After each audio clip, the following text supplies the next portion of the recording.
Saludos para todas las personas que están conectadas y como ya dije, es un gusto, un placer enorme para mí estar aquí trabajando con ustedes. Y bueno, pues como se había indicado desde el principio, el día de hoy vamos a abarcar un tema muy importante, el cual es cómo hacer adaptaciones curriculares en esta metodología, en esta modalidad virtual, ¿no? Es muy importante, antes de pasar a la práctica, que es lo que más nos interesa, pues poder conocer muchos términos, ¿no? Muchos términos que en realidad son importantes y relevantes para este tema, ¿no?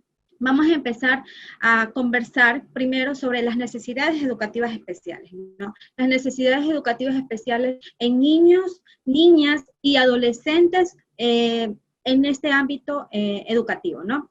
Dentro de las necesidades educativas especiales vamos a encontrar las asociadas a una discapacidad. ¿Cuáles son las necesidades educativas asociadas a una discapacidad? Pues vamos a tener la discapacidad intelectual, la discapacidad física, la discapacidad auditiva y visual, que son discapacidades sensoriales, y la discapacidad psicosocial. Y las necesidades educativas especiales no asociadas a una discapacidad, pues encontraremos los trastornos específicos del aprendizaje, trastornos por déficit de atención e hiperactividad, el TDA, TDAH, y trastornos del comportamiento, también las situaciones de vulnerabilidad. Ojo, cabe recalcar, y es muy importante saber, que estas necesidades educativas están totalmente contempladas en la ley, en las leyes, ¿no? Dentro del reglamento legal, que es la LOEI, el Reglamento Legal de Educación. Específicamente en los artículos 228. En los artículos 228 especifica claramente cuáles son las necesidades educativas especiales y por qué estamos realizando las adaptaciones curriculares. ¿A qué población específica vamos a dirigir las adaptaciones curriculares, no?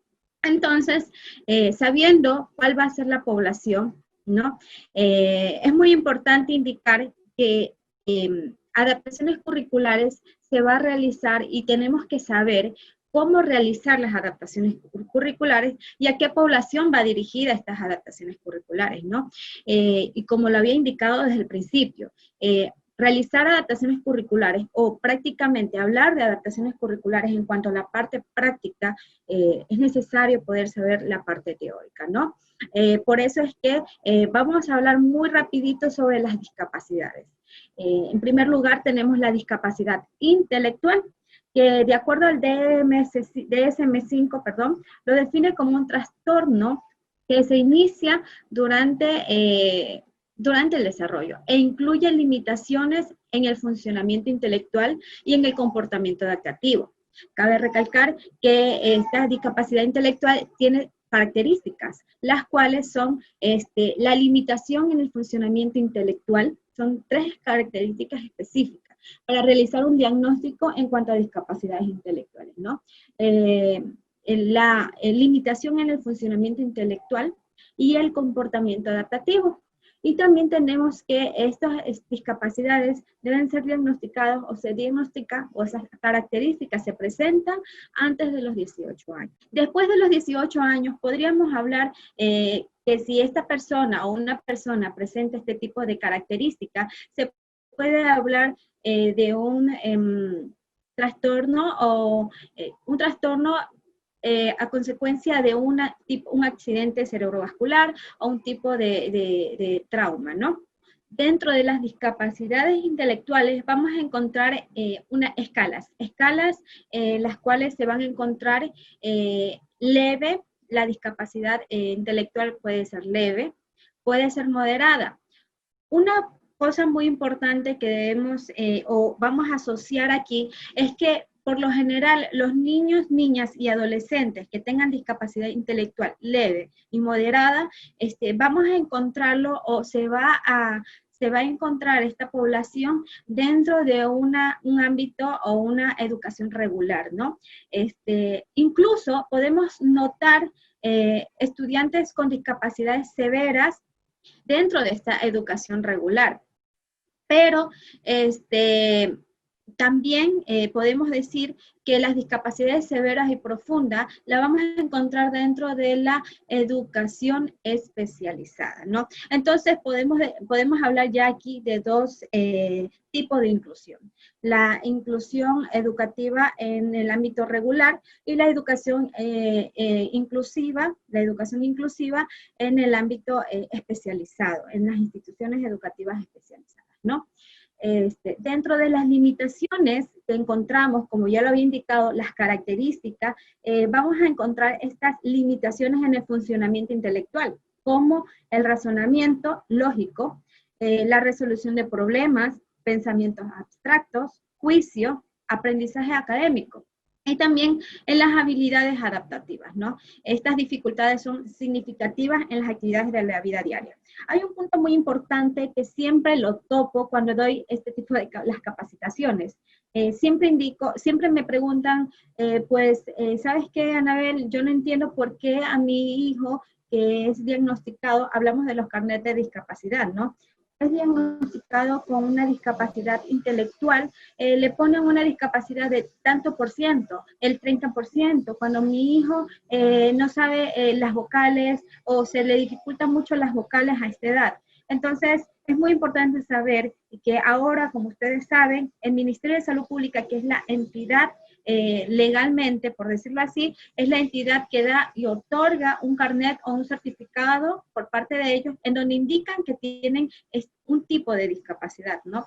Entonces, ¿cuál es la metodología que se utiliza? Ellos realizan evaluaciones en cuanto a las habilidades de la vida diaria, en cuanto a las actividades de la vida diaria. Entonces, más bien ellos se enfocan en estas limitaciones para poder otorgar o poder dar un porcentaje en cuanto a la discapacidad, ¿no? Por eso es que nos vamos a encontrar, y hemos encontrado en ocasiones, desde el ministerio mismo, que indican, ¿sabes qué? Necesito un informe pedagógico. Ojo, un informe pedagógico que lo puede hacer un docente, lo puede hacer el psicopedagogo, o lo puede hacer muy bien el psicólogo del departamento de ese, ¿no? Entonces, por eso en ocasiones cuando me ha tocado conversar con los psicólogos calificadores, quienes entregan, otorgan este carnet, me indican, Anabel, lo que pasa es que nosotros, al igual que ustedes, vemos a este estudiante, a esta persona, una vez o a veces 2 veces por año. Y este proceso es muy largo. Yo no puedo otorgar un carnet de discapacidad por otorgarlo, ¿no? Entonces, es comprensible, ¿no? Nosotros, como personas que trabajamos en educación, podemos facilitar un informe pedagógico muy sencillo y a la vez muy amplio para ellos, en donde indicamos ciertas características pedagógicas y conductuales dentro del aula. Es un punto y es algo que siempre me gusta recalcar porque a veces me dicen, Anabel, pero este estudiante no sabe leer, escribir, ¿por qué tiene una discapacidad intelectual del 30%, 40%, 25%? Entonces es muy importante cómo se maneja desde el ministerio, desde estos ministerios, este trabajo, ¿no? Este proceso. Dentro de las discapacidades también tenemos la discapacidad psicosocial, que engloban trastornos. En este caso vamos a hablar del trastorno del espectro del autismo. Según la DMS-5, lo define como deficiencias persistentes en la comunicación e interacción social en diversos campos. Son prácticamente un conjunto de trastornos complejos, heterogéneos, los cuales están prácticamente durante el desarrollo, durante el neurodesarrollo, son trastornos que se encuentran o los podemos ver visibles durante el neurodesarrollo o el desarrollo del cerebro, ¿no? Es muy importante indicar que el trastorno de espectro del autismo, vamos a ver estas características antes del nacimiento y después de él, incluso durante toda su vida. Entonces, vamos a hablar muy rápido sobre las características, las cuales vamos a ver deficiencias en la comunicación verbal y no verbal, las deficiencias en la socialización, patrones repetitivos y estereotipados, la hipo y la hiperactividad a estímulos sensoriales. Entre las escalas de gravedad tenemos y vamos a observar los deterioros de comunicación social, patrones de comportamientos restringidos y repetitivos. Y bueno, pues nos toca especificar si esta persona, esta persona con autismo tiene algún tipo de déficit intelectual y si presenta o no presenta un deterioro del lenguaje, ¿no? Entonces es muy importante saber y conocer estas características para poder realizar el seguimiento e incluso hasta el diagnóstico de nuestros estudiantes, ¿no? En cuanto a la discapacidad física, podemos indicar que es una alteración y o limitación de la capacidad de movimiento, desplazamiento y o manipulación. Esto puede ser transitorio o permanente. Bueno, realmente cuando ya tenemos un tipo de carnet por discapacidad física es porque ya se encuentra la persona con limitaciones en cuanto a accesos físicos, ¿no? En cuanto a accesos en estructuras físicas. Como ya vemos en la imagen, y podemos ver las diferentes clasificaciones de discapacidad física. Puede ser por hemiplegia, puede ser cuadriplegia, o las diferentes prácticamente clasificaciones que se dan de la discapacidad física, ¿no? Muy rápido vamos a ver lo que es discapacidad visual. ¿Qué es la discapacidad visual? Pues es la pérdida o disminución de la capacidad visual. Esta puede ser parcial o total. Parcial quiere decir que es la disminución de la capacidad, como ya indicaba, de la capacidad visual, de poder observar. Tiene una disminución en las cuales con recursos, con materiales como la lupa, los materiales didácticos, podemos trabajar muy bien con nuestros estudiantes, ¿no? En cuanto a la discapacidad total, de discapacidad visual, pues podemos encontrar que aquí prácticamente no hay ningún tipo de información que lleve al canal visual. Al canal visual, el estudiante o la persona con discapacidad visual no va a tener esta información del medio exterior, ¿no? Para que ingrese por los canales visuales. Pasamos con la discapacidad auditiva, la cual es, como indicaba, va a haber una pérdida o disminución de la capacidad auditiva. Esta puede ser unilateral, que podemos encontrar que el estudiante puede escuchar de un lado y por el otro lado va a haber una disminución de la capacidad auditiva, o bilateral, que esta pérdida se va a encontrar en los dos órganos auditivos, ¿no?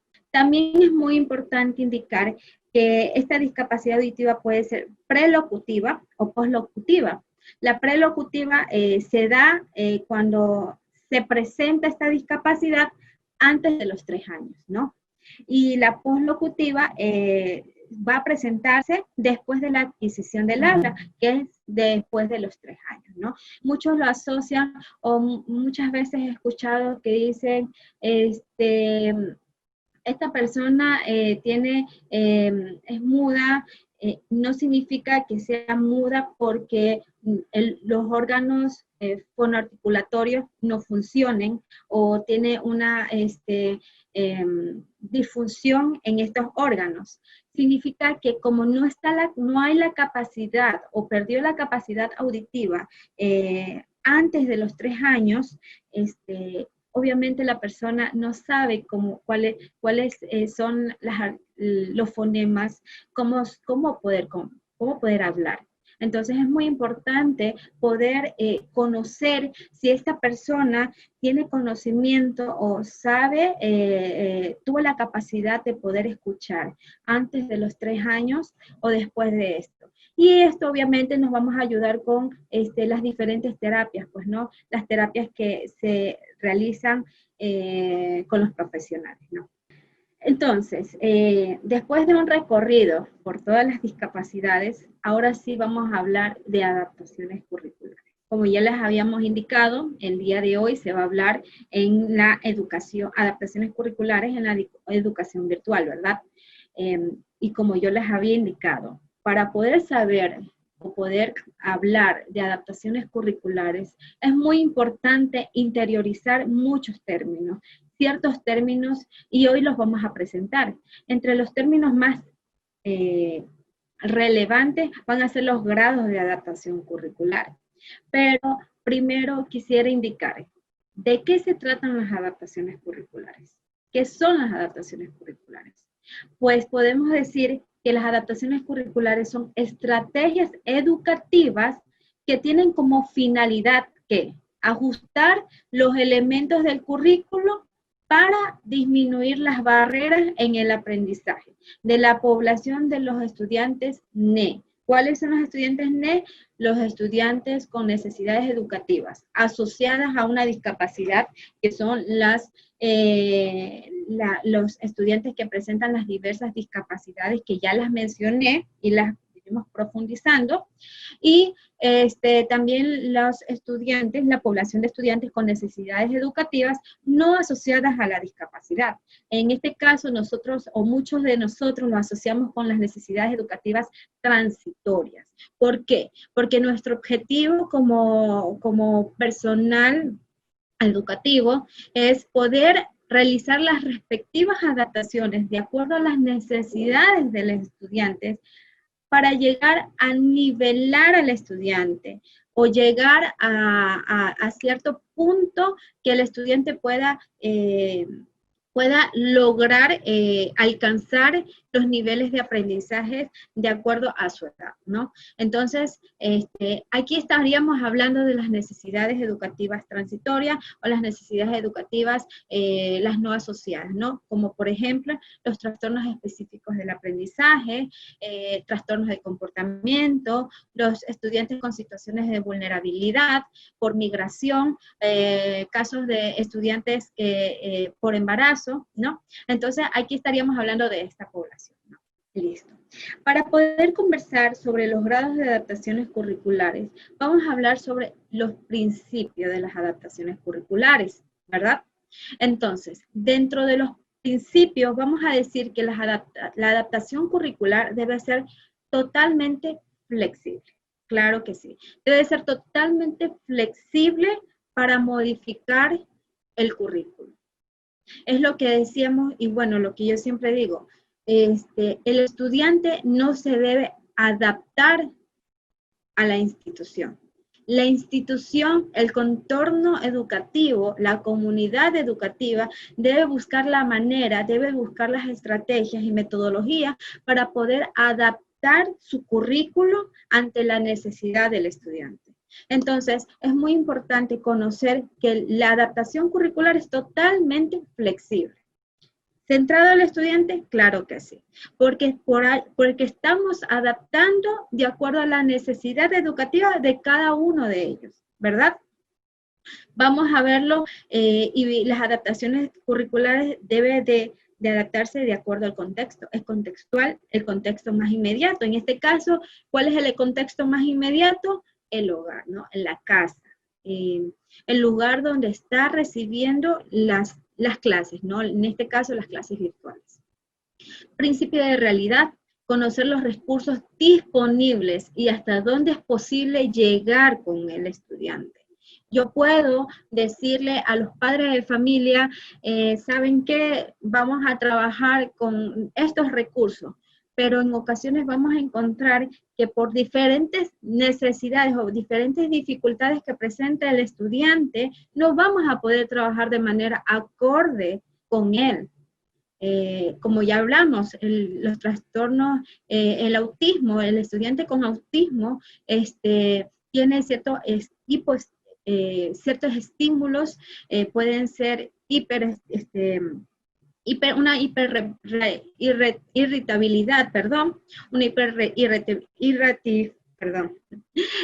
se pueden irritar ante estímulos sensoriales. Como por ejemplo, les voy a dar ejemplos en cuanto a las prendas de vestir. Muchos de ellos no les gustan las etiquetas, les molesta, e incluso he tenido estudiantes en donde se han quitado las prendas de vestir. Pero por este lado también depende mucho de las terapias que nosotros realicemos. Por eso es que es muy importante conocer el principio de realidad de ellos, ¿no?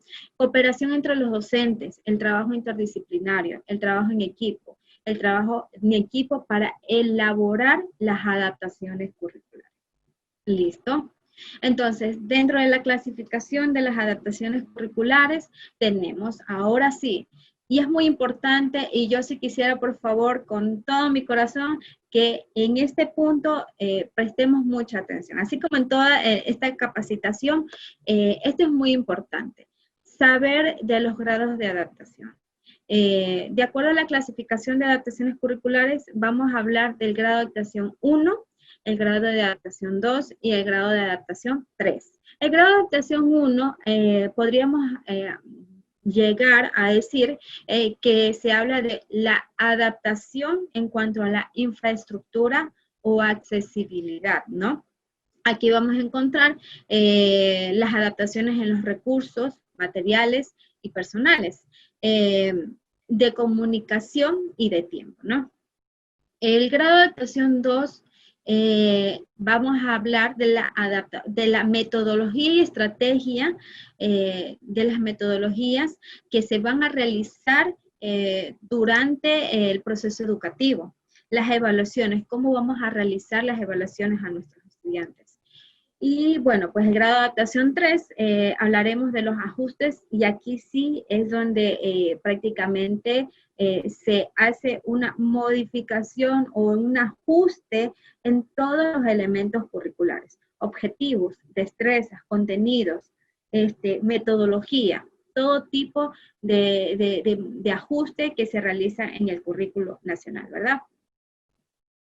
Dentro de las orientaciones metodológicas por grado de adaptación, tenemos que en el grado 1 vamos a facilitar los recursos para su aprendizaje, incluir al estudiante en actividades que requieran movimientos respetando su característica individual y su grado de afectación a nivel fisiológico, ¿no? En el grado de adaptación 2, vamos a implementar sistemas de comunicación alternativa, la utilización de pictogramas u organizadores gráficos, brindar tiempo extra en realización de actividades o evaluaciones. Y por último, grado de adaptación 3, vamos a ver cambios del currículo, respetando las características individuales, respetando su ritmo y estilo de aprendizaje, utilizar mapas conceptuales que sinteticen el contenido acompañado de imágenes, obviamente, utilizando vocabulario accesible y presentar la tarea en pasos secuenciales. Una cosa que sí quisiera es asociarlo, ¿no? El grado adaptacionado trata de la modificación en cuanto a la infraestructura, en cuanto a los materiales y recursos. El grado de adaptación 2, pues, como le indicamos, se trata de las metodologías, estrategias que se va a utilizar durante su proceso educativo. Por ejemplo, si yo tengo un estudiante con discapacidad, con un trastorno de comportamiento, yo sé que con él no voy a trabajar igual que con otro estudiante. ¿Qué es lo que hago? Cambio mi metodología, cambio mi estrategia sin cambiar el contenido curricular. ¿Listo? Cosa que lo vamos a ver en el grado 3, cuando aquí vamos a ver las modificaciones total. Yo puedo tener en mi aula estudiantes de tercero de bachillerato y voy a ver con todos el contenido de tercero de bachillerato. Pero con el estudiante con discapacidad que pues, se encuentra en mi aula, yo no voy a trabajar con el mismo contenido curricular. ¿Qué es lo que hago? Yo realizo mi adaptación curricular de grado 3 de acuerdo al nivel académico en el que él se encuentra, ¿ok? Y aquí vamos a ver, bueno, estas generalidades. En el grado 1 se va a asociar con la discapacidad física, y siempre y cuando no exista un compromiso intelectual. Compañeros, no podemos por ningún motivo decir que si este estudiante con discapacidad física, obviamente, le vamos a hacer un grado de adaptación 1, pero Si nosotros dentro de nuestras evaluaciones vemos que no está respondiendo al nivel académico en el que él se encuentra, no se puede solamente hacer un grado de adaptación 1. No, tenemos que hacer un grado de adaptación 2 o, si es necesario, hacer un grado de adaptación 3, ¿no? Entonces, en el grado de adaptación 2, pues lo vamos a asociar con las discapacidades auditivas, visuales, psicosociales, hiperactividad, pero eso sí, siempre y cuando no exista compromiso intelectual. Una vez me encontré con una estudiante, una niña, no recuerdo muy bien, de 8 años, que yo le realicé una evaluación psicopedagógica, en la cual la niña en cuanto a la lectura, muy bien, excelente, tenía 8 años, ya podía leer, estaba prácticamente, podría decirse que estaba en el nivel académico en el que se encontraba, ¿no? Físicamente. Pero cuando ella escribió, lo único que me hizo del texto, disculpen, en cuanto a la lectura comprensiva, excelente. Yo le decía, era una máquina humana. Pero al momento de escribir, al momento de decir, quiero que copies este texto, ella lo único que hizo fue su nombre en grande, con una disgrafía súper, con trazos muy grandes, irregulares, agresivos. Me di cuenta que ella no podía escribir. Ella podía leer muy bien, ella podía comprender la lectura, pero ella no podía escribir. Entonces, obviamente se le hizo las recomendaciones respectivas a la institución educativa para que pueda realizar las respectivas adaptaciones curriculares. ¿En qué? En el grado 2. Es por eso que se puede decir que la discapacidad psicosocial se puede quedar en el grado de adaptación 2. Si el estudiante con discapacidad psicosocial, como lo indiqué al principio, en la discapacidad física, si el estudiante con discapacidad psicosocial tiene algún tipo de compromiso intelectual, es muy importante las evaluaciones que nosotros hacemos. Entonces, ahí nosotros vamos a buscar un grado de adaptación 3, porque este grado de adaptación se va a asociar a con la discapacidad intelectual. Quiere decir que que este estudiante, que esta persona tiene esta dificultad en los procesos cognitivos, en los procesos cognitivos, ¿no? Entonces, de acuerdo a mi evaluación, puede ser pedagógica por parte de ustedes, nosotros podemos determinar el grado de adaptación curricular y en qué nivel académico vamos a ubicar al estudiante. Pero esto se va a hablar un poco más adelante en las siguientes diapositivas, ¿no? Cabe recalcar que estas orientaciones se consideran dependiendo de la funcionabilidad de cada uno de nuestros estudiantes. Muy importante, pues, indicar quiénes intervienen en la realización de las adaptaciones curriculares. Pues, obviamente, la UDAI, que son las unidades distritales de apoyo a la inclusión, los DESES, los profesionales del DESES, que se encuentran en todas las instituciones educativas, los psicopedagogos o psicopedagogas, pueden estar dentro de los departamentos DESE o como ahora se está manejando, son los docentes pedagogos de apoyo. Si no se encuentran ninguna de estas 3 personas muy importantes en la institución educativa, pues la Comisión Técnica Pedagógica también es la responsable de realizar las adaptaciones curriculares. Pero ojo, muy importante esto, quien se encarga también de dar un seguimiento para que se realicen las adaptaciones curriculares es el tutor o la tutora del curso en el que se encuentra el estudiante. ¿Cómo vamos a aplicar las adaptaciones curriculares? ¿Cómo lo vamos a hacer? Pues, obviamente, primero, ¿qué es lo que debemos hacer? Una evaluación de las competencias curriculares. Los docentes le llaman la evaluación diagnóstica, ¿no? Esta evaluación nos va a ayudar para poder saber en qué nivel académico se va a encontrar el estudiante, ¿no?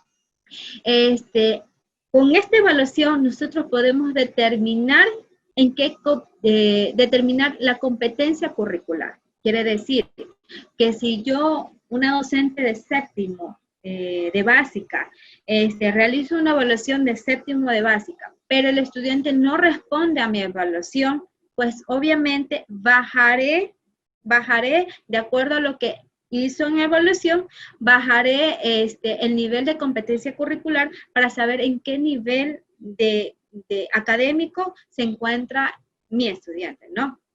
Y por último, pues ahí sí vamos a determinar el grado de adaptación curricular, el grado de adaptación curricular. Si nosotros tenemos una evaluación psicopedagógica por parte de la UDAI, el DEF o el psicopedagogo, pues ellos realizarán su evaluación psicopedagógica y determinarán primero el grado de adaptación curricular y junto con el docente van a determinar el nivel de competencia curricular. Entonces, como ustedes se dan cuenta, esto es un trabajo interdisciplinario en donde todos trabajamos en conjunto para poder determinar el grado de adaptación curricular y la competencia curricular en el que se encuentra mi estudiante. Entonces, aquí vamos a ver una planificación en el cual vamos a encontrar de color verde el grado de adaptación 1, de color rosa el grado de adaptación 2, son ejemplos, ¿no?, que nosotros que les estamos presentando, y de color plomo lo que se ve en el grado de adaptación. Según la Sociedad Pediátrica Internacional y la UNESCO, ellos recomiendan el uso limitado de equipos tecnológicos. Aquí le traemos, pues, tiempos de clases virtuales según el Ministerio de Educación, ¿no? De 0 a 2 años, nada de pantalla, de 2 a 5 años, entre media y 1 hora al día, de 7 a 12, 1 hora al día con el acompañamiento del adulto, de 12 a 15, pues 1 hora y media, ¿no? Con el acompañamiento de un adulto, más de 16 años, hasta 2 horas al día con el seguimiento de un adulto. Este trabajo diario de 30 minutos en el caso, ¿qué pasa? Las tareas autónomas fuera de pantallas, ¿cómo las podemos recompensar? Con trabajos diarios de 30 minutos en el caso de inicial y al menos 50 minutos diarios para el resto de los niveles. Vamos a hablar un poco, muy rapidito de este tema, espero alcanzar. Quisiera hablar un poco sobre la plasticidad cerebral, ¿no? Como ustedes saben, el cerebro es un órgano dinámico, o sea, que se producen cambios a lo largo de su vida. En nuestro cerebro es a nivel químico. Por ejemplo, nosotros, y como les iba a indicar, nosotros tenemos neurotransmisores en nuestro cerebro, ¿no? ¿Qué son los neurotransmisores? Son agentes químicos que viajan de una neurona a la siguiente neurona. Para poder transmitir impulsos nerviosos. Estas transmisiones de impulsos nerviosos hacen que nosotros podamos hablar, podamos movernos, podamos sentir, ¿no? Entonces, en función de qué tipo de neurotransmisores está actuando, nosotros podemos, pues, tener una serie de sensaciones agradables y desagradables. Por ejemplo, hay neurotransmisores como la oxitocina, la dopamina, y GABA, que nos producen sensaciones muy agradables. En el caso de la dopamina, está relacionado con relacionado con los circuitos cerebrales de recompensa, todo aquello que nos motiva o nos causa un agrado, hace que la dopamina, pues, se libere, ¿no?, en nuestro cerebro. Pero, ¿qué sucede cuando cuando hay un exceso de dopamina en nuestro cerebro al existir un uso excesivo en equipos tecnológicos? Al igual que en otros tipos de adicciones, el uso de las tecnologías activan áreas del cerebro asociadas al placer, conocidas como los centros de recompensa, que es lo que les indiqué de la dopamina, ¿no? Aquí hay una imagen donde vemos cómo afecta la droga en nuestro cerebro. Cuando hacemos algo placentero, nuestro cerebro, ¿qué hace? Refuerza unas conexiones llamadas circuitos de recompensa. En este circuito se usa principalmente la dopamina, ¿no? ¿Qué hacen las drogas? Alteran el funcionamiento químico del cerebro, dándole mucho más dopamina de la que se produce en un proceso placentero normal. ¿verdad? Entonces el cerebro, ¿qué hace? Intenta adaptarse al exceso de esta estimulación, que es una sobreestimulación, y esto puede destruir las neuronas y disminuye el número de receptores de dopamina. Esto hace que el cerebro necesite cada vez más droga para igualar el efecto de la primera vez, ¿no? Como ustedes ven, y después de todo esto, ¿qué es lo que está afectando? Las funciones ejecutivas de nuestro cerebro. Las funciones que se encuentran en el cerebro prefrontal, que son la atención, la concentración, los niveles de control de inhibición de las emociones, de los sentimientos.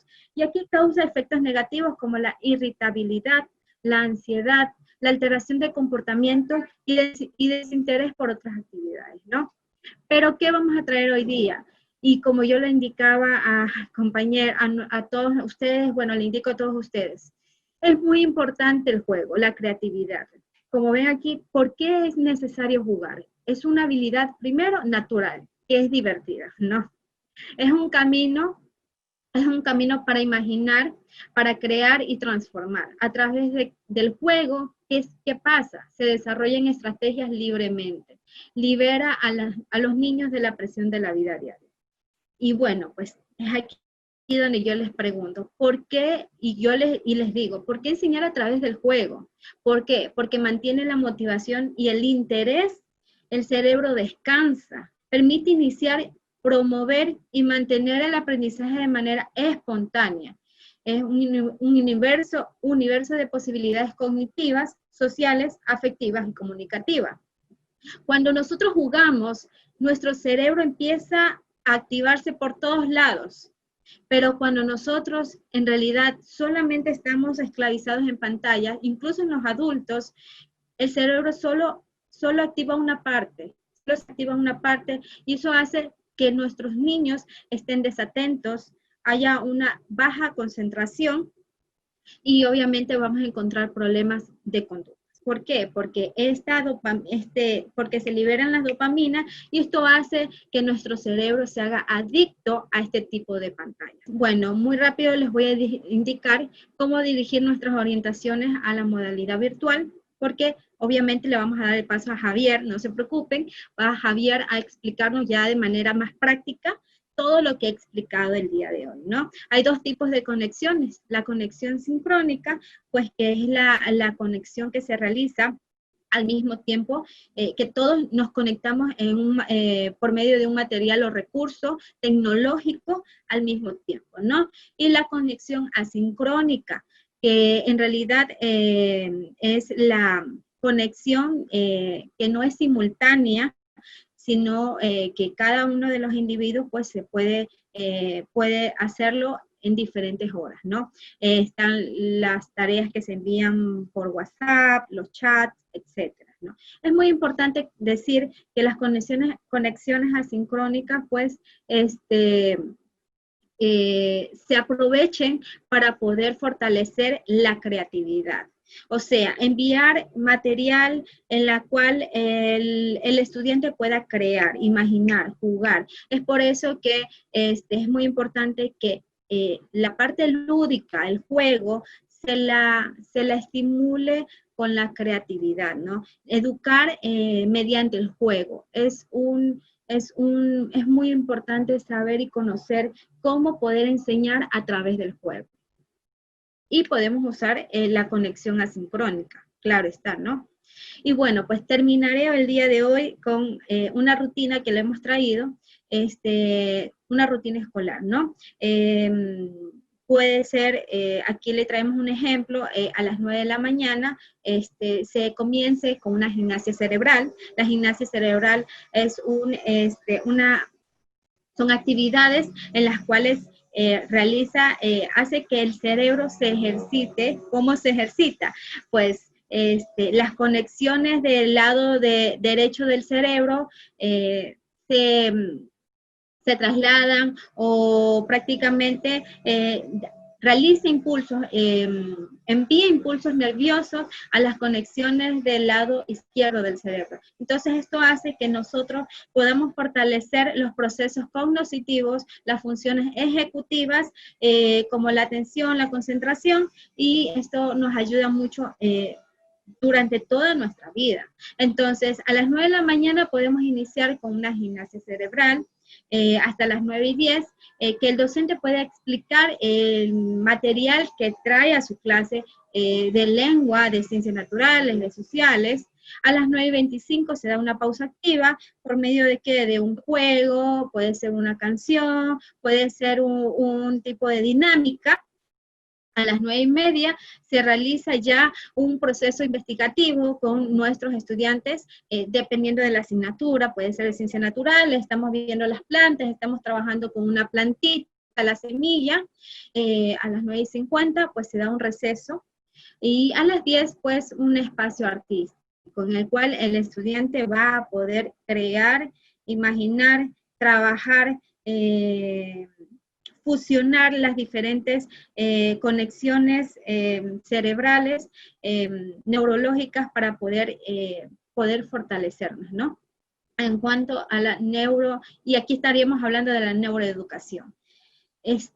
Bueno, pues yo creo que traté de abarcar todos los temas, claro, muy rápido, pero por cuestión de tiempo, pues el día de hoy traté de abarcar toda la parte teórica en estos 40 minutos, pero no se preocupen que Javier les va a explicar ya de manera más práctica todo lo que he conversado el día de hoy, ¿no? Nuestro objetivo es que ustedes ya conozcan cómo hacer adaptaciones curriculares, y más aún en esta modalidad, en esta educación virtual.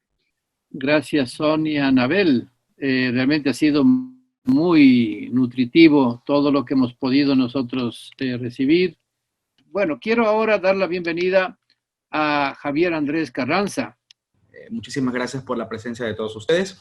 Voy a explicar lo más breve posible, pero también de una forma muy práctica, para que ustedes como docentes, al finalizar este conversatorio, puedan irse ya con una idea más clara de cómo hacer adaptaciones curriculares en la modalidad virtual. ¿Ok?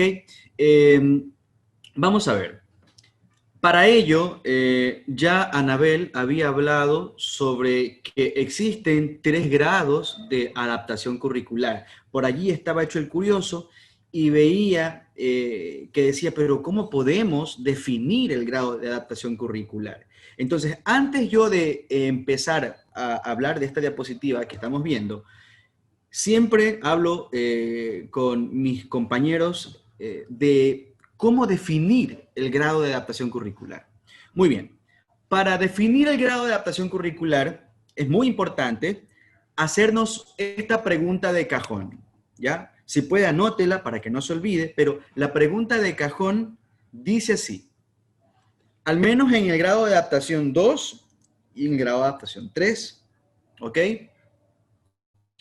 La pregunta dice así: mi estudiante, usted plantéese como que tiene a su niño ahí, al ladito suyo, y dígase, mi estudiante, ¿puede responder a las exigencias del año básico que cursa, sí o no?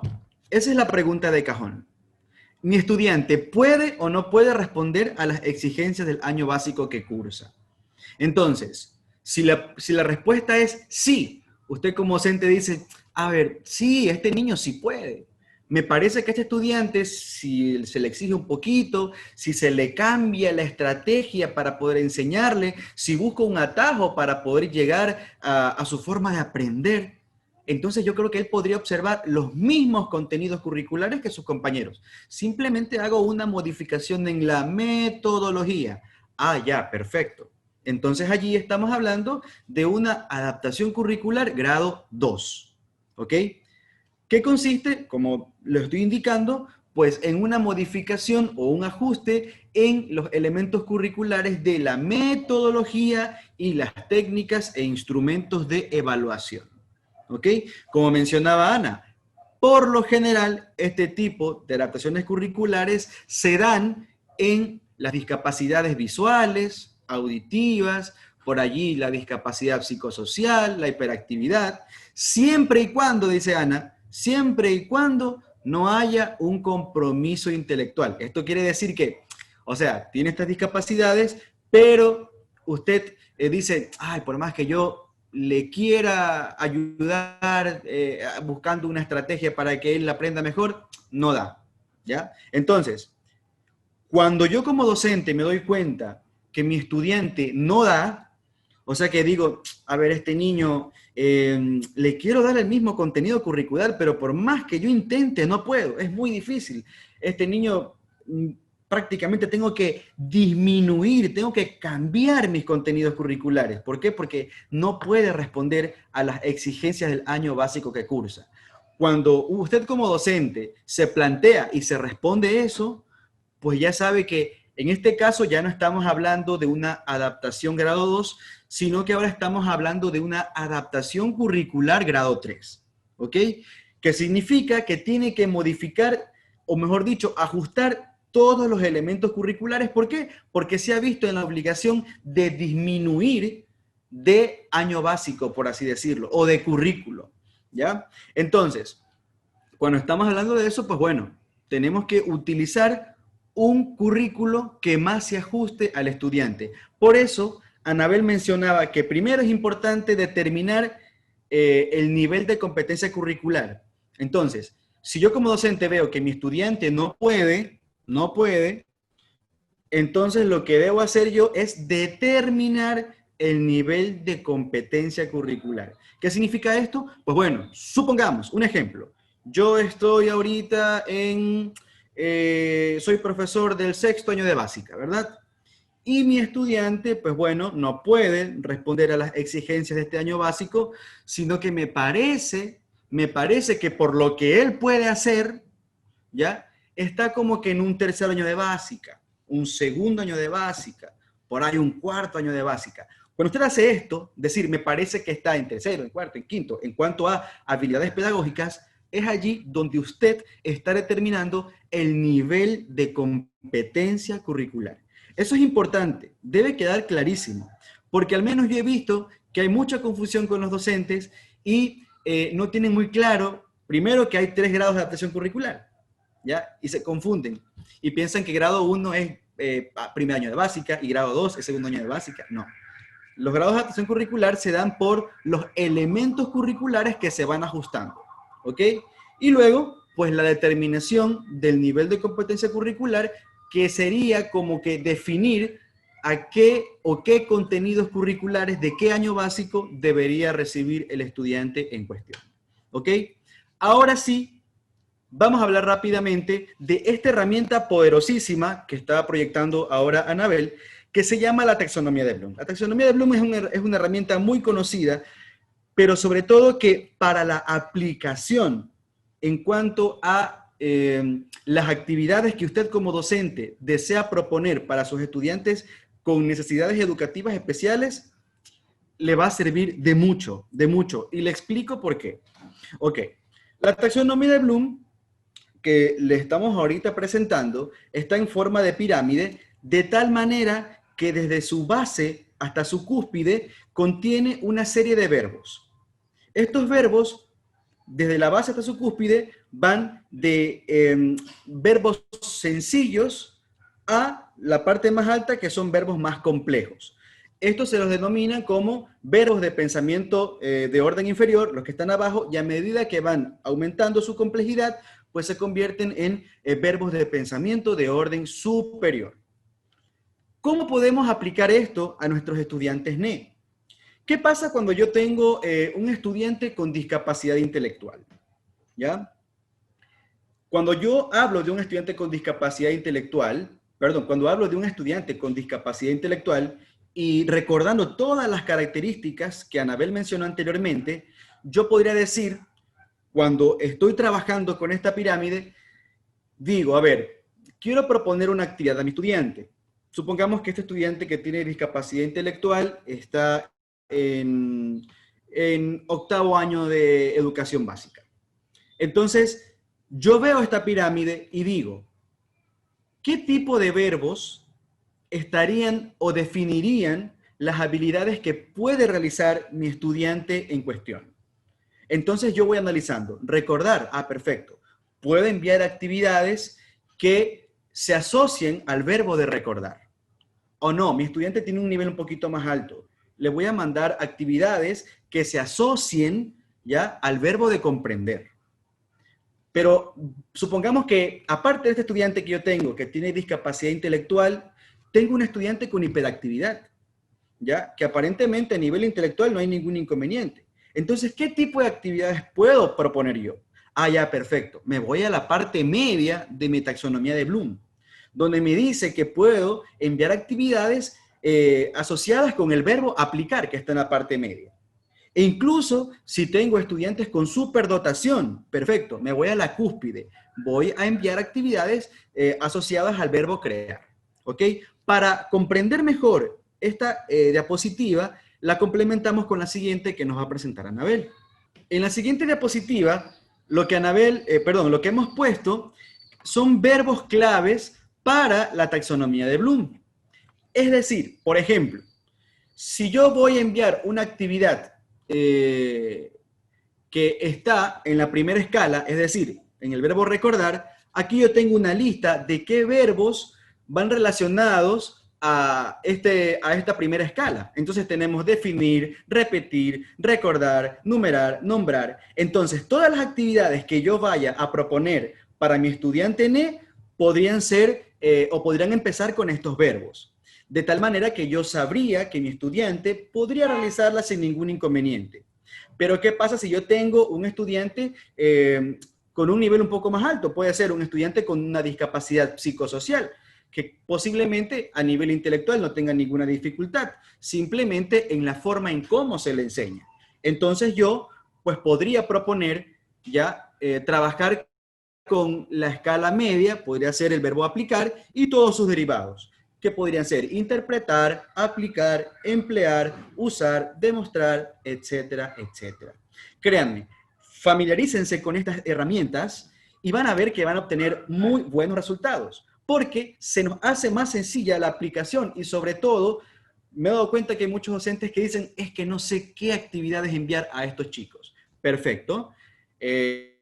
Ya viendo la taxonomía de Bloom, la pirámide, puedo yo determinar qué tipo de actividades podría enviar según las habilidades que posean mis estudiantes. ¿Ok? Nos vamos con la siguiente diapositiva. Muy bien. Ahora, una de las cosas importantísimas que tenemos que aprender en esta modalidad, recordemos que ahora todo es distinto, todo ha cambiado, nada es igual que antes. Entonces, debemos empezar a utilizar elementos que ya teníamos en el currículo. Ya, por ejemplo, he notado que quizás se nos ha hecho muy difícil familiarizarnos con, por ejemplo, con los proyectos de aprendizaje basado en problemas, ¿ya? Que es un proyecto que es una metodología activa, ¿ya? Pero quizás no nos damos cuenta que esto ya estaba en el currículo desde hace rato. Simplemente que no se le daba la aplicación debida. Ahora, ¿qué pasa? Que tuvo que pasar todo esto como que para recién decir, vamos a utilizar proyectos, vamos a utilizar el aprendizaje basado en problemas o vamos a utilizar el aprendizaje lúdico, ¿ya? Entonces, esto es lo que debemos hacer ahora. ¿Por qué? Porque no hay un seguimiento continuo dentro de la escuela, donde el profesor se paraba, daba su clase, indicaba ciertas cosas. Es muy difícil ahora hacer el seguimiento así. Entonces, lo que se recomienda es trabajar con estos, al menos nosotros recomendamos estos tres tipos de aprendizajes, por así decirlo, o de elementos que tenemos a la mano como para que los chicos puedan aprender de mejor forma. Proyectos, aprendizaje basado en problemas y aprendizaje lúdico. ¿Ok? Tengo entendido que el Ministerio de Educación en las escuelas fiscales, en las escuelas de sostenimiento fiscal, están trabajando con fichas pedagógicas y estas tienen una metodología activa que es la metodología de aprendizaje basada en proyectos. Y sumado a eso, también ofrecemos una lista de actividades que podrían relacionarse con las destrezas por aprender. Por ejemplo, y voy a ser un poco, ¿cómo se dice? Voy a ser un poco infidente, ¿ya? Mencionando qué cosas nosotros deberíamos cambiar, ¿ya? Hacemos esto, pero ¿qué proponemos? Por ejemplo, el día de ayer estaba aquí mi sobrina, aquí le mando un saludo, Samantita, ¿ya? Ella estaba aquí recibiendo clases ayer. entonces veía que la maestra estaba dando sus clases por internet, porque todos tienen que conectarse, pero pude notar que posiblemente no había ningún cambio en cuanto a la aplicación de la metodología de enseñanza, ¿ya? Por ejemplo, copien, escriban, busquen en el diccionario, ¿ok? Listo. Entonces yo lo hablaba con mi sobrinita y le decía, ¿qué pasaría si mejor utilizamos esto? Por ejemplo, tenemos el internet a mano porque los chicos se conectan. Tengo entendido que las escuelas particulares trabajan con conexión a internet, ¿ya?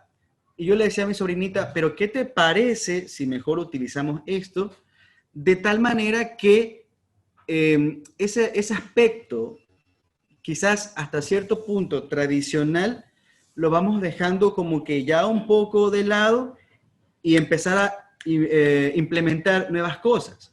Por ejemplo, yo le decía a mi sobrina, estás utilizando una computadora, pero estás haciendo lo mismo que estabas en la escuela, copiar de la pizarra y hacerlo en tu cuaderno. Es como que yo tenga un carro en mi casa, pero no lo utilice y me voy a pie, ¿ya? Entonces, es importante que si yo trabajo con mis chicos utilizando el internet, equipos tecnológicos, pues darle el debido uso, no para hacer algo que ya venía haciendo en la modalidad presencial. Entonces, ¿qué es lo que yo puedo proponer aquí por medio de este listado? Pues bueno, por edades, un día decir, bueno, hoy día va a ser esto, hoy día va a ser lo de acá, hoy día va a ser lo de acá, mañana lo de allá. ¿Ok? Entonces, así también a los chicos, aparte de trabajar la parte pedagógica, también yo trabajo la parte de autonomía, independencia, que también es muy importante para el desarrollo de sus habilidades. ¿Ok? Entonces, por eso también, cuando ustedes adquieran estas diapositivas, podrán también ver este cuadrito que les va a ayudar muchísimo también en cómo también proponer actividades para la vida diaria, que es muy importante. ¿Ok? Nos vamos con la siguiente diapositiva. No sé cómo vamos con el tiempo, espero ir rápido. Listo. Y aquí viene la parte de qué no hacer. ¿Ok? ¿Qué no hacer? Por ejemplo, transcribir textos al cuaderno. Desarrollar ejercicios numéricos sin una previa explicación. Enviar cantidades exageradas de ejercicios numéricos. Enviar excesiva cantidad de actividades en hojas impresas y planas, ¿ya? Entonces, eso, mis queridos docentes, en la medida de lo posible evitarlo. ¿Por qué? Porque ya les decía, tengo un auto, pero no lo utilizo porque me quiero ir a pie. Entonces, si yo tengo un auto, tengo que utilizarlo. Si tengo una computadora, tengo que utilizarlo. Si tengo el internet, puedo investigar, puedo buscar, ¿ya? Entonces, es muy importante eso. Por ejemplo, les pongo un caso muy claro. Había una docente que quería proponer una actividad donde decía, quiero que mi estudiante visite imaginariamente ciertos lugares del mundo. Quiero que se vaya, me decía ella, quiero que se vaya, no sé, a París, a España, cualquier lugar del mundo, pero quiero que él se vaya imaginariamente. Entonces yo le decía, pero Miss, ¿qué le parece si en vez de que él se vaya imaginariamente, proponemos enlaces hay enlaces virtuales de museos donde usted solamente con hacer clic se traslada a un museo de cualquier país y puede ver cualquier cosa? O sea, ¿para qué imaginarlo si tenemos el internet? O por ejemplo, hay enlaces donde el estudiante puede ir a cualquier lugar del mundo. Entonces el estudiante, por ejemplo, hicimos la actividad y el estudiante pues se había ido al Museo de Praga, se había ido al Gran Cañón, se había ido no sé dónde, a varios lugares del mundo, sin necesidad de imaginarlo. Bueno, es bueno imaginarlo, pero me refiero a que si tengo las herramientas tecnológicas, pues también puedo utilizarlas, hay que explotarlas. He notado también que los chicos están muy entusiasmados por empezar su clase, ¿ya? ¿Por qué?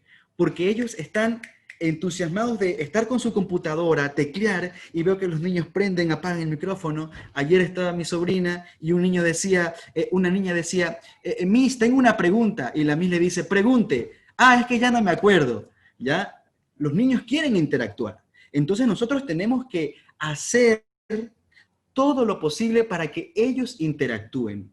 ¿Cómo? pues bueno, buscando las herramientas necesarias en Internet y sobre todo, pues bueno, esta charla nos sirve mucho porque aquí les vamos a compartir muchos enlaces en los que ustedes podrán, mejor dicho, compartir con sus chicos. Aquí un ejemplo claro de qué es lo que no se debe hacer. Por ejemplo, dice, lea de la página 45 a la 63 sobre la célula, saque un resumen de 45 líneas y un comentario de 17 líneas. Todo esto a computadora, luego lo transcribes al cuaderno en letra manuscrita, dibuja todos los gráficos que encuentres en estas páginas y además llena las actividades finales del libro de la unidad 5 y 6.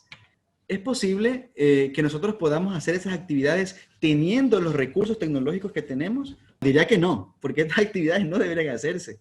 Deberían hacerse actividades más lúdicas, actividades más interactivas, donde los chicos participen con las herramientas que tienen en casa.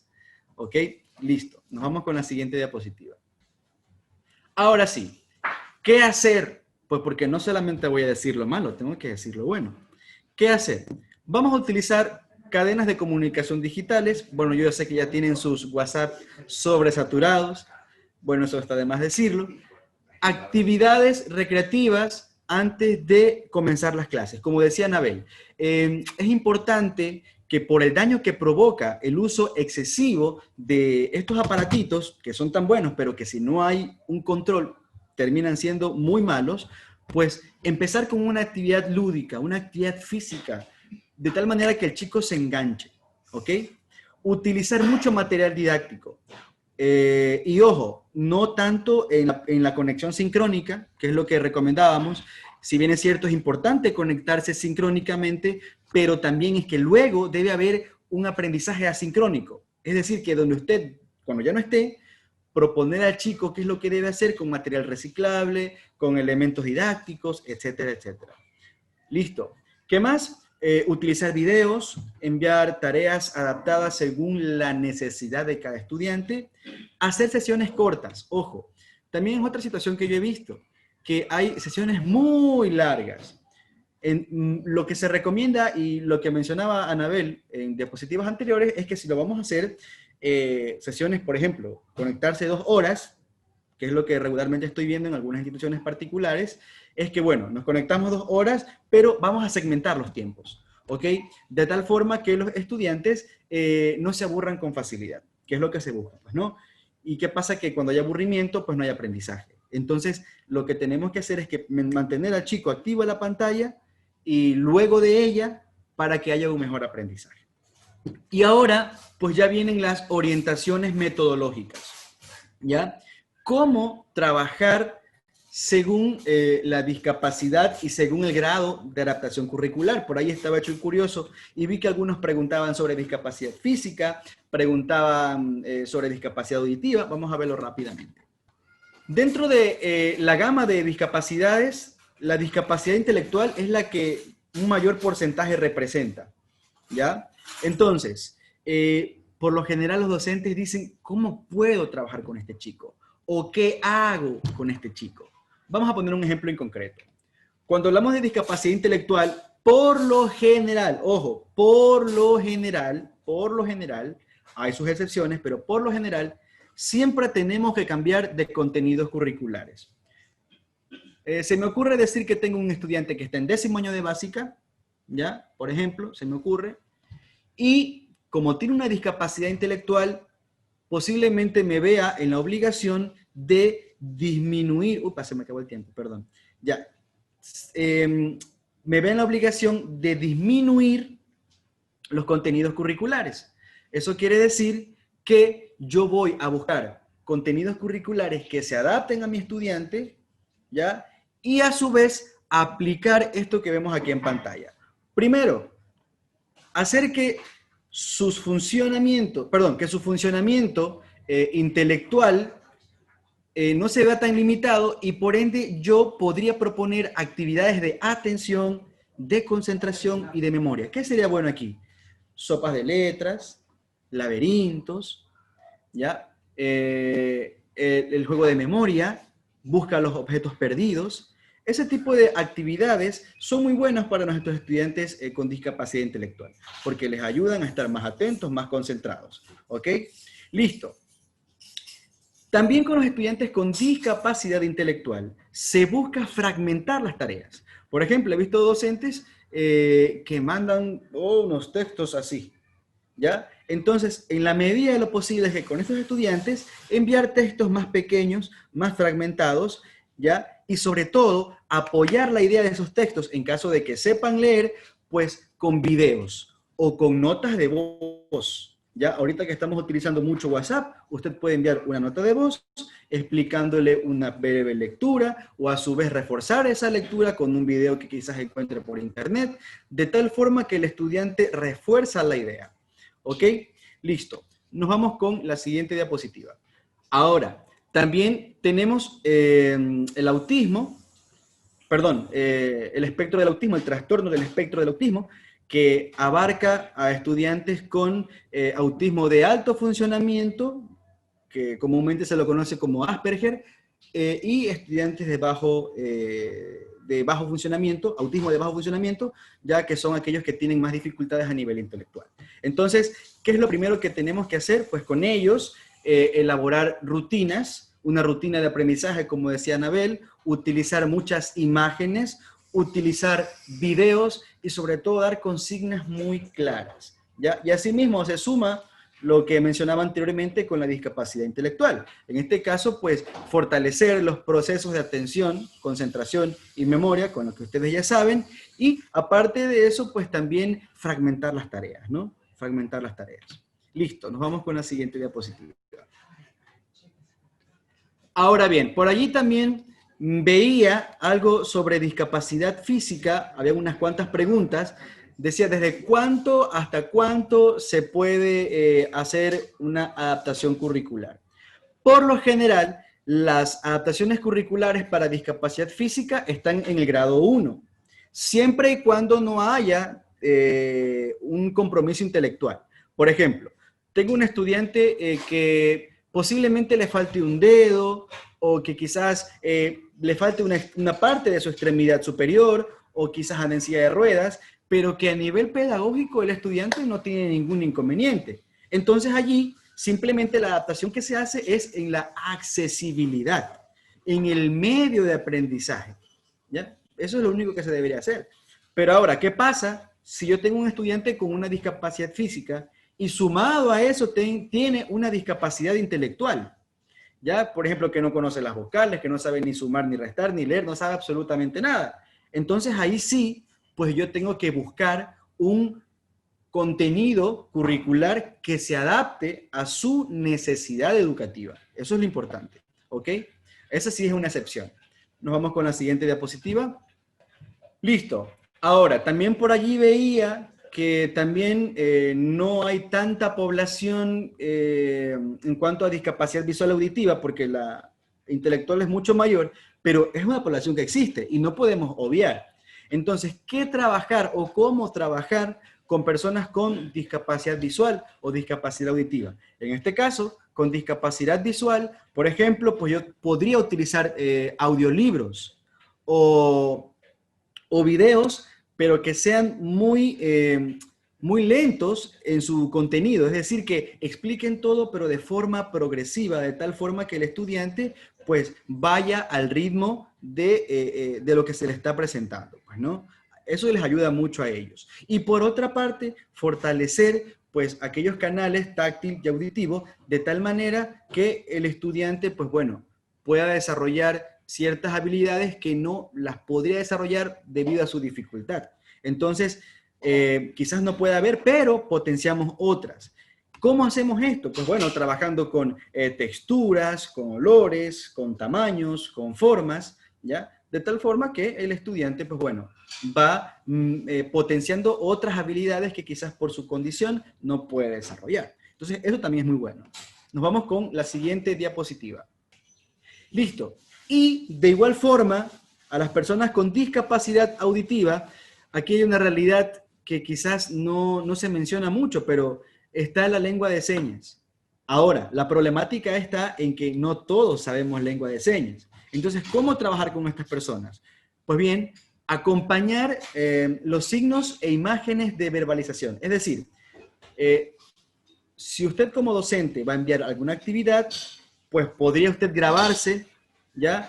Y verbalizar, hablar, pronunciando bien las palabras para que el estudiante de esa forma, pues bueno, no pueda comprender todo lo que dice, pero ciertas palabras va a ir aprendiéndolas. Entonces, eso es bueno. Aparte de eso, fortalecer otros canales que quizás por su condición no ha desarrollado. En este caso, el canal visual, es decir, que con ellos, ya que no pueden escuchar, en el caso de que sea una discapacidad auditiva total, pues trabajar con muchas imágenes para fortalecer ese canal. Y aparte de eso, pues otro tipo de canales como el canal táctil a través de texturas o su canal corporal por medio de movimientos. ¿Listo? Una página que por lo general se recomienda para trabajar con discapacidades que no dominen la lectoescritura, ¿ya? Y que yo recomiendo también con personas con discapacidad auditiva, ya es esta página que se llama PictoTraductor. PictoTraductor es una página muy interesante porque todo lo que yo ingreso como texto automáticamente se convierte en imagen, de tal forma que hay una secuencia visual en cualquier texto que yo ingrese, ¿ya? Es decir, si yo quiero ingresar un cuento, pues bueno, lo ingreso aquí y automáticamente la página lo que hace es traducirme ese texto en imágenes, lo cual ayuda muchísimo a personas con discapacidad auditiva, ¿ya? Que no tengan la habilidad de la lectoescritura todavía desarrollada, el proceso de lectoescritor aún no se desarrolla, o en autismo, o en estudiantes con discapacidad intelectual que aún no tengan dominada el proceso de lectoescritor. Entonces, esta página es muy buena. Ahora, ¿pero qué pasa si yo quiero conceptualizar? Pues bien, para conceptualizar, lo que podríamos recomendar es el uso de mentefactos, que inclusive pueden ir acompañados de imágenes, para dar una idea mucho más clara de qué es lo que el docente está proponiendo como concepto y sobre todo qué es lo que el estudiante va a recibir para interiorizarlo. ¿Ya? Ok. Listo, nos vamos con la siguiente. Yo creo que ya estamos con el tiempo. Bueno, vamos a dejar allí, no sé, María Elena, si seguimos o lo dejamos allí. Ya lo que venían eran recomendaciones metodológicas en el caso de lectoescritura, de cálculo y enlaces para que los docentes puedan entrar a diversas plataformas, aplicaciones interactivas para todos los ámbitos en cuanto a necesidades educativas especiales. Yo pienso, no sé, Rómulo y Anabel y Javier, ¿qué piensan ustedes? Como vamos a compartir ese material con los participantes, les he dicho por el chat que me pueden enviar un correo, he dejado mi correo electrónico allí para que me escriban y yo devolverles el mensaje con el material. Entonces, porque sé que a continuación tienes, no sé si podemos avanzar un poco, tienes varios enlaces que justamente van a servir para este trabajo, ¿cierto? Sí, entonces pasamos las siguientes diapositivas para ya ir cerrando. Pues bueno, ya venían las herramientas online, que es por lo que los docentes también venían, ¿no? Entonces, por ejemplo, aquí no voy a profundizar en cada uno de los enlaces, pero en los que sí me parecen más interesantes. No sé si Anabel tiene el enlace abierto del material para crear rutinas diarias ante emergencia sanitaria. ¿Ya? Bueno, en caso de que ella lo tenga o no, pues bueno, este material de aquí es muy bueno. ¿Por qué? Porque permite, antes de que usted enseñe como docente, ¿ya? Permite que el estudiante tenga una estructura o una agenda o una rutina diaria, que es importante. ¿Ya? Esto lo podemos aplicar a cualquier niño, no es necesario que tenga una discapacidad. Por lo general, ¿perdón? Lo estoy proyectando, no sé si se puede observar. No sé si lo puedan ver, pero bueno. Ya bueno, igual en caso de que no se pueda, pues lo revisan en sus casas. No lo vemos. Pero es un documento muy interesante, ¿no? Como les decía, da estructura de espacio y de tiempo. Se trabaja con imágenes para que el estudiante tenga una idea más clara de cómo debe estructurar su día, ¿no? Y ya de allí incluso hay un espacio donde... Ah, ya, perdón, ahí está, perdón. Esta parte de aquí es muy buena, miren. Dicen, propuesta de planificación diaria para la semana. Es decir, que al estudiante le indica qué es lo que debe hacer, ¿ya? O mejor dicho, le da estructura de su espacio y de su tiempo. De tal forma que lo acompaña con imágenes. Puedes bajar rápido, pero no tan rápidamente, o sea, como para darle una revisadita rápida. Ya, bueno, está todo lo que es despertarse, aseo, comer, ¿verdad? Lo mejor de todo es que usted puede compartir esto con los padres de familia, el padre de familia lo imprime, lo hace como una especie de agenda y el estudiante ya sabe lo que tiene que hacer, al menos con los chicos con autismo o con los chicos que tengan alguna discapacidad intelectual. Por ejemplo, un ratito, quédate allí. Por ejemplo, incluso lo predispone al estudiante a lo predispone al estudiante para actividades de ocio, como ver televisión, jugar, y también predispone al estudiante para crear espacios de aprendizaje. En este caso, por ejemplo, si yo como padre imprimo esta parte donde está el 1, 2, 3, ABC, y se lo muestro a mi hijo en una hora específica, por ejemplo, de 9 a 10 o de 9 a 11, solamente con mostrarle a mi hijo, pues él ya va creando esa conciencia de que a esa hora es el espacio para aprender. ¿Ok? Entonces, eso es importante. El documento queda en el enlace, simplemente quería que Anabel lo muestre para que vean que es algo muy importante, ¿no? Bueno, ahí Anabel está mostrando, inclusive da ciertas actividades lúdicas como para que puedan trabajar en casa. Es muy, muy bueno, se los recomiendo. Ya, ¿qué más tenemos en estas diapositivas? Abajito del enlace que mostraba Anabel, estaba otro que dice material manipulativo para estudiantes. Bueno, para estudiantes del nivel elemental. Bueno, ese de allí no lo abras para no perder mucho tiempo, pero se los recomiendo que revisen. Indica qué debe hacer el estudiante en su casita con material que tenga a mano. Es muy bueno. También hay una guía, de apoyo pedagógico para los padres. Aquí también dejamos enlaces para actividades de estudiantes de primero, de segundo, de todo eso, ¿no? A continuación, pues también dejamos el enlace del diccionario de lengua de señas ecuatoriano, que les va a servir muchísimo para aquellos que tengan estudiantes que quizás ya dominen la lengua de señas, o si usted quiere enseñarle cosas básicas a su estudiante que tenga alguna discapacidad auditiva, pues bueno, este diccionario le puede servir de mucho.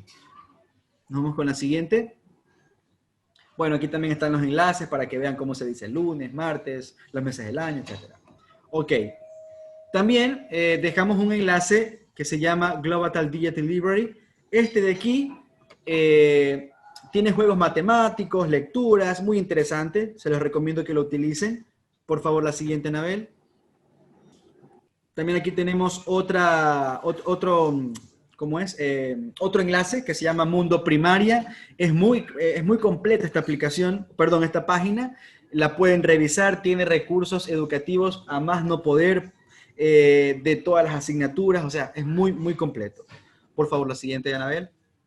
Muy bien, aquí nos vamos a quedar un ratito, porque esta de aquí también es muy, muy buena. Los docentes que trabajan con bachillerato, ojo, con bachillerato. Tenemos la página de Wiki Inclusión. Este de aquí es muy bueno porque aparte de darme ciertas actividades para poder trabajar en diversas áreas, también hay una parte que se llama transición al mundo laboral.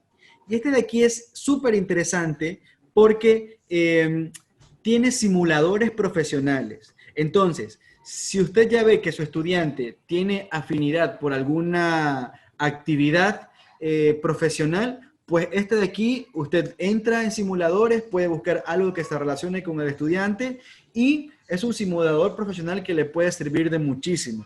Así que yo les recomiendo esta página enormemente, así que por favor revísenla. Listo, esta también es una de las páginas más completas que puede haber. Yo estoy suscrito a esta página, ustedes también pueden suscribirse, perdón, es un blog, se llama Orientación Andújar. Recibo diariamente como 5 o 6 correos. De hecho, de aquí fue donde yo saqué la rutina semanal para estudiantes con discapacidad y que ha servido muchísimo, no solamente a estudiantes de escuelas, sino también a personas con discapacidad que no estén escolarizadas, ya les ha servido muchísimo porque he trabajado con este material y es muy bueno. Así que si pueden suscribirse, en buena hora.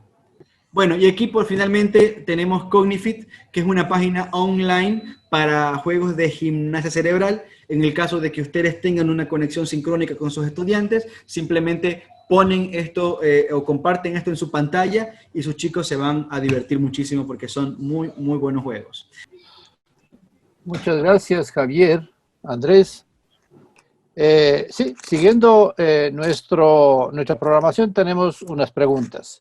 Y yo creo que hay una que es muy interesante. A mí me parece interesante y ustedes habrán tenido muchas veces ya experiencias similares, ¿no? Docentes que se dan cuenta que hay estudiantes que tienen discapacidad o que tienen problemas de aprendizaje, o sea, que tienen alguna discapacidad, pero que los padres o no lo saben o no lo aceptan. Y entonces, ¿qué hacer? Eso es la pregunta que nos hace uno de los participantes. Dentro de todo este ámbito vamos a encontrar padres de familias, representantes que estamos todavía en este nivel, o podría decirse en este proceso de luto, en donde está el proceso también de negatividad, ¿no? Entonces, es muy importante trabajar no solamente con el estudiante, sino también con la familia, porque es muy difícil para los padres poder aceptar que con nuestros chicos, que nuestros hijos tengan algún tipo de discapacidad o algún tipo de dificultades de aprendizaje incluso, ¿no? Entonces, muy importante trabajar desde la familia, desde el entorno, porque no solamente es el trabajo continuo con nuestros estudiantes, y aquí es donde va a entrar el equipo interdisciplinario, lo que dije desde el principio, el psicólogo, el terapeuta, el psicopedagogo, en donde trabajamos de manera articulada, tanto institución educativa, terapeutas y familia, ¿no? Entonces, si bien es cierto, según las leyes, yo siempre con mis leyes, ¿no? Según las leyes, no podemos obligar al representante a que saque un carnet de discapacidad, porque muchas instituciones, incluso las instituciones particulares, tienen, por el hecho de poder trabajar procesos inclusivos, se exige un carnet de discapacidad o se exige un certificado del Ministerio de Salud Pública. Entonces, pero es muy importante conocer que esto es un derecho, más no es un derecho el sacar, el obtener un carnet, un documento donde me refleje que tenga algún tipo de discapacidad. Entonces, recomiendo trabajar desde las familias, trabajar con los psicólogos, psicopedagogos, trabajar desde el ámbito familiar para poder aceptar primero este tipo de condición y bueno, y así poder recomendar que se haga un proceso de carnetización con nuestros chicos, ¿no? Para poder acceder a cualquier tipo de inclusión. Ojo, que si, disculpen, que si no tiene un carnet de discapacidad, no vamos a hacer adaptaciones curriculares, no. No, el hecho de tener un documento o el hecho de no tener un documento no significa que vamos a hacer o no hacer una adaptación curricular. Recordemos que dentro de esta capacitación se indicó que el docente debe de hacer una evaluación. Y entonces aquí yo determino en qué nivel académico está el estudiante, ¿no? Entonces, las adaptaciones curriculares es para los estudiantes que tengan algún tipo de necesidad. Gracias, Anabel. Yo quisiera hacerle una pregunta ahora a Javier, entonces, para que también él nos responda. Y es una pregunta interesante, ¿no?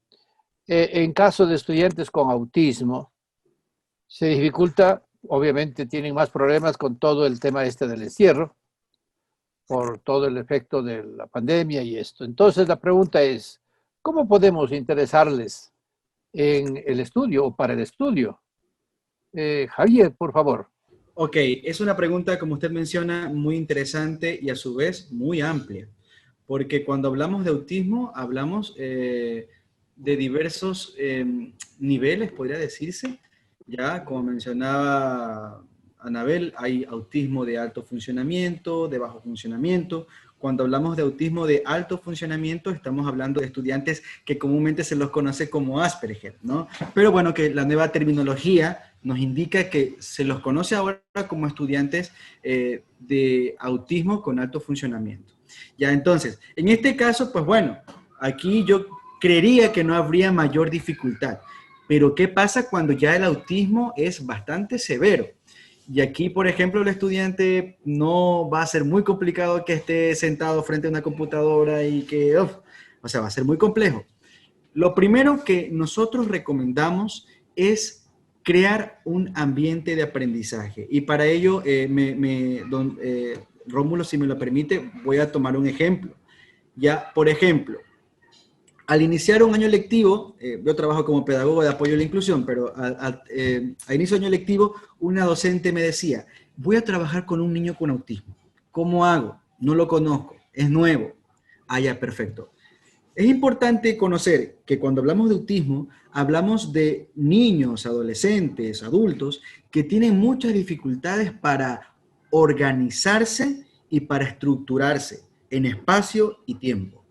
Entonces, lo primero que yo debo hacer como docente es abordar eso, de tal forma que debo crear un medio o un ambiente de aprendizaje óptimo para ese estudiante. De tal forma que yo le decía a esta docente, le decía, a ver, Miss, vamos a ver, usted va a llamar a la mamita, le va a explicar lo que vamos a hacer. Usted va a imprimir, o mejor dicho, se va a tomar una foto como que está dando clase. Y se la va a enviar a la mamita. Y le va a decir a la mamita que todos los días se la va a mostrar a su niño y le va a decir, ella es tu maestra. Ojo, esto era antes del inicio de clase, porque la maestra estaba muy preocupada porque decía, es que el niño no me conoce, ¿qué voy a hacer? Ah, ya, perfecto. Vamos a compartir la imagen suya como docente, como que está dando clase, y le va a decir a la mamita que usted va a ser su maestra. El niño, de esa forma, está dando estructura, ¿ya? En cuanto a que esta persona va a ser mi docente. Luego, una vez pasado ese nivel, por así decirlo, le decía a la Miss, bueno, ya el niño ya sabe que usted va a ser su maestra. Ahora, ¿qué tenemos que hacer? Establecer una rutina pedagógica. Es decir, con ellos hay que trabajar mucho la estructura, reitero, de espacio y de tiempo. Vamos a ver, vamos a trabajar de 8 de la mañana o qué sé yo, de 9 de la mañana a 10 de la mañana, una hora, ¿ya? Y segmentar estos espacios, ¿ya? Puede ser que la maestra haga una videollamada personal y también puede ser que envíe actividades para que la mamá trabaje con él desde casa, ¿ya? Entonces, hay que buscar ciertos elementos a su vez que ayuden mucho al aprendizaje de ellos. ¿Por qué? Porque puede ser que los estudiantes con autismo se familiaricen mucho con imágenes, con videos, o en su efecto que les guste mucho trabajar con texturas, harina, arroz, ¿qué se me ocurre? Goma, etcétera, etcétera. Desde mi apreciación como profesional en esta área es lo que yo recomendaría. Dar estructura y tiempo en el medio de aprendizaje, en el ambiente de aprendizaje. Espero haber respondido a la pregunta. Muy bien, claro que sí. Muy bien, Javier. Muchas gracias. Quisiéramos tener la última pregunta para Anabel, y a mí me parece muy interesante. También dice, si existieran niños con discapacidad psicosocial o discapacidad intelectual, de las dos, o con las dos, ¿cómo se puede realizar una adaptación? Pero aquí viene la pregunta que tiene, ¿qué factor debe priorizarse? Esta es una pregunta para Anabel. Bueno, sí, bastante interesante y bueno, pues muy amplio también, porque en realidad para poder determinar una adaptación curricular, como se ha venido dando explicación durante toda esta tarde, es muy importante nosotros primero realizar una evaluación, ¿no? Una evaluación en donde se va a determinar el nivel académico, el nivel de competencia curricular. Claro está, es muy importante también, y lo que según la pregunta que me está indicando, pues me permite decir que es muy importante los ambientes en el que se encuentra el estudiante. tenga cualquier tipo de discapacidad. La motivación que tenga el estudiante, la motivación interna y externa del estudiante es muy importante para los procesos educativos, procesos cognitivos, cognitivos. Entonces, priorizar, priorizar el entorno en el que se encuentra, priorizar, supongamos que él esté pasando por una situación muy compleja dentro de su hogar. Incluso en esta emergencia sanitaria, muchos de nosotros, incluyéndonos, pasamos por una situación muy compleja, muy dolorosa en algunas personas, ¿no?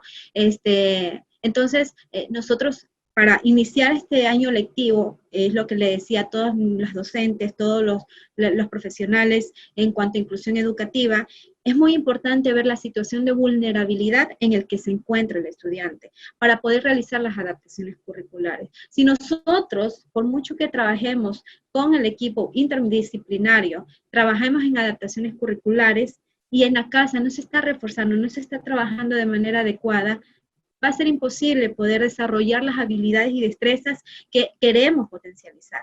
Entonces, es muy importante, y yo siempre lo voy a decir, el ambiente en el que se encuentra el estudiante, la motivación extrínseca e intrínseca. Entonces, claro está, para determinar una adaptación curricular, es muy importante saber las características, saber cuál es el perfil de mi estudiante, conocerlo y cuál es la situación de vulnerabilidad. El perfil para conocer las necesidades que requiere para hacer las adaptaciones curriculares y la situación de vulnerabilidad para saber cómo puedo trabajar con él, cuáles van a ser mis recursos dentro del hogar para poder realizar las respectivas adaptaciones curriculares y las recomendaciones dentro del hogar, ¿no? Esto es una triada en el que van a trabajar la comunidad educativa, la familia y los profesionales terapeutas, ¿no? Entonces, no sé, también espero haber también contestado esta pregunta, que es muy amplia, muy ambigua, porque hablar de adaptaciones curriculares es totalmente ambiguo, ¿no? Muchas gracias, Anabel. Agradecemos de verdad.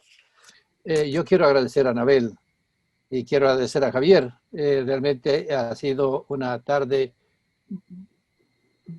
muy propositiva. Han habido cosas muy interesantes. Yo simplemente quisiera puntualizar unos 3 temas que me parecen a mí súper importantes.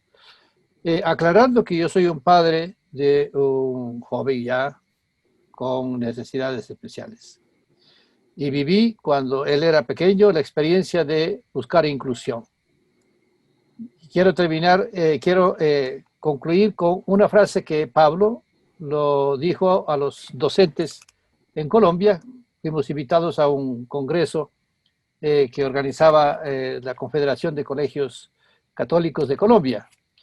Pablo dijo, miren, quiero dejarles un mensaje. Mi padre, cuando yo era niño, buscó en muchas instituciones educativas que me aceptaran. Y ninguna institución católica me aceptó. Muy doloroso. Yo trabajo en educación católica y es muy doloroso lo que estoy diciendo. Fue una institución particular la que abrió las puertas para mí.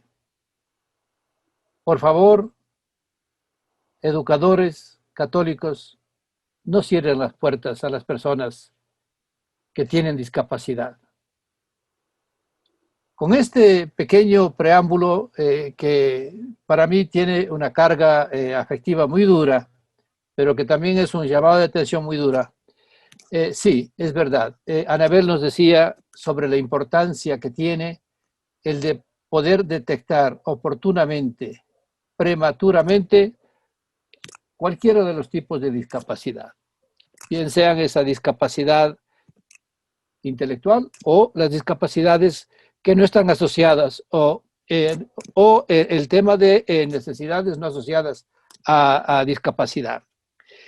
Y quiero yo reiterar algo que es importante, porque a veces en un mundo donde tenemos una cantidad de normatividad, creemos de que pasando de una raya a la otra está la verdad y al otro lado ya no está la verdad.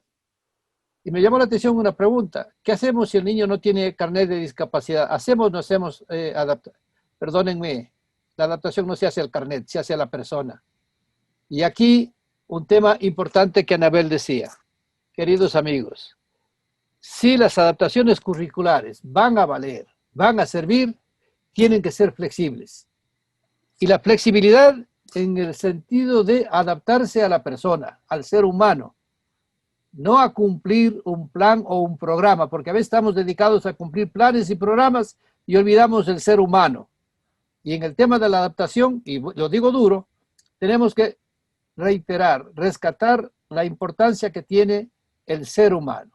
Esto, si no lo tenemos claro, por supuesto que estamos perdidos en el mundo.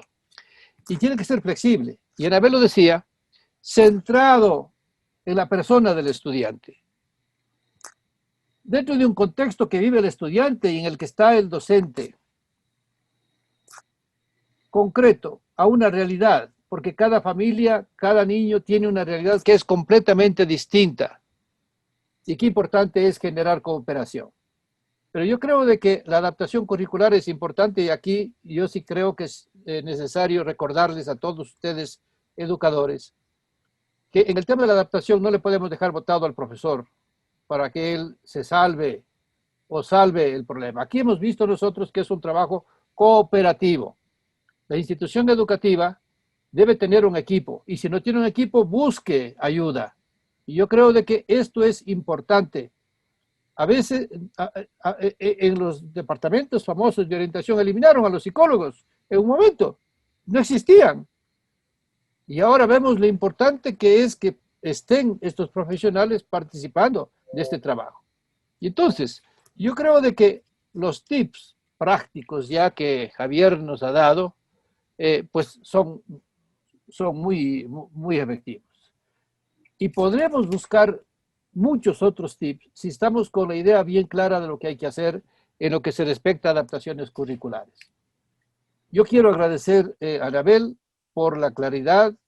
Yo creo que ha quedado en todos nosotros con esta claridad. Javier, pues ha sido un aterrizaje sincrónico y que nos ha dado una serie de estos tips, de estas cosas, sobre todo en lo que no hay que hacer y en lo que sí hay que hacer. Y yo creo de que sí hay que hacer, poner énfasis en lo que no hay que hacer, porque a veces hacemos barbaridades, ¿no? Entonces, pensamos de que es cuestión de hacer otras cosas distintas, o sea, esta cantidad de ejercicios, las planas, los famosos ejercicios de matemáticas sin explicación, el tema de transcribir textos sin sentido, o sea, oiga, tenemos que reiterar sobre la pertinencia y sobre lo fundamental del aprendizaje. ¿Qué necesita esa persona aprender para la vida? A veces estamos hechos un problema por la tramitología y no educamos al ser humano para la vida. En este caso de estas personas que tienen estas necesidades, ¿no es cierto? Estas limitaciones de funcionamiento intelectual, ¿no? Esto que decían con claridad a estas personas. Veamos, primero, no les marginemos del acceso a nuestras escuelas. Segundo, si están en nuestras escuelas y si detectamos, ojalá sea temprano. Que sea un trabajo cooperativo, sea un trabajo de equipo. Que hagamos asertivamente las cosas que debemos hacer. Y que no nos enfrasquemos en los temas legalistas. Que siempre defendamos, que siempre propiciemos el progreso, el desarrollo de la persona y del ser humano. Quiero agradecer a María Elena por la invitación que me ha hecho el día de hoy, a LNS, a Editorial Don Bosco, LNS, decirles que he disfrutado y he aprendido mucho. Muchísimas gracias, querido Javier. Anabel, ha sido un gusto poder compartir con ustedes en esta tarde. Agradecerles a todos los participantes, que en un momento estaban ya cerca de 400. En este momento están corriendo a la merienda, a la cena, y ya nos van dejando. Decirles a todos ustedes que ha sido un honor tenerles en esta tarde y que están invitados a todos los nuevos webinars que muy acertadamente la editorial les está organizando y les invito. Editorial Don Bosco, 100 años al servicio de la educación.